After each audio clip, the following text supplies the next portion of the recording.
הוראות הגעה לסטודיו. מפרופסור שור נפנה ימינה לירמיהו ונחפש חנייה משני צידי הרחוב. אם לא מצאנו וכבר הגענו לחגי, נסתובב בחזרה, לא ניכנס לחגי כי על חגי אי אפשר לחנות, אלא נחזור בחזרה על הצומת של ירמיהו פרופסור שור. כאן נפנה ימינה.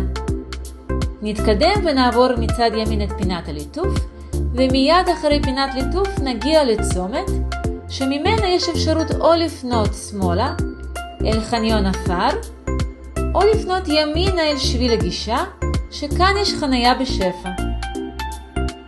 חונים ואחרי 5 דקות ברגל, או אפילו פחות, מגיעים לרחוב חגי. כאן מצד שמאל, בית מספר 5, ובו נמצא סטודיו ליוגה.